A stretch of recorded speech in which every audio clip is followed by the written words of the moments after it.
How do you feel that went today from a Pirates view and also from a Worthing perspective? Pretty scrappy from our point of view, but it was good for me to see a lot of the new players playing, lots of players from National 1 last year, a few faces that maybe Worthing supporters would recognise from Taunton and Redruth as well from last year. So a little bit disjointed, but we had some good things. We had some parameters we were playing to.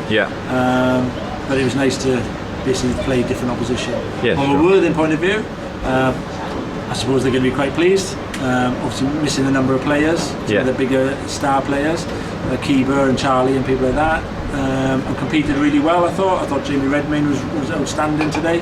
Alex Nielsen did his usual interception, his trademark. And I think they did really well in National 1. Moving on to Worthing now, how do you think they'll go in National 1 this year?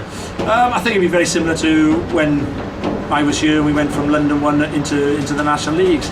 First few weeks will be, oh my god, it's a crack. They've got some tough games. Yes, exactly. But you get used to the physicality, you get used to the style of play, and I think I'm confident in saying that they'll finish mid-table as long as your star players stay fit. There's that week in, week out, whereas maybe last year in 2 South there were certain games where you knew you were going to win. In National 1 there's no gimme games. So like you said, there's no easy game, and also keeping the whole squad fit. But is there any other real priorities in that step up to the National League? It's just the physicality.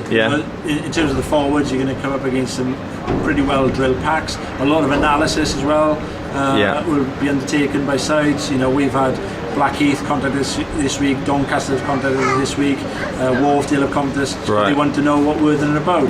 We've not given them any footage. We're not going to give them any footage. But that's the sort of level you're now up against. They're going to be wanting to do homework, so your standout performers will be heavily marked. How you cope with that. Looking to the longer term, there's been a lot of talk about Worthing being a championship team. Do you think that's a realistic goal in the long term for the club? Yeah, possibly. 3-year goals. Again, small steps. Focus on this one first. Focus on the first season. Find out what the physicality is. Don't jump ahead too far, as you did with promotion this year to National 2.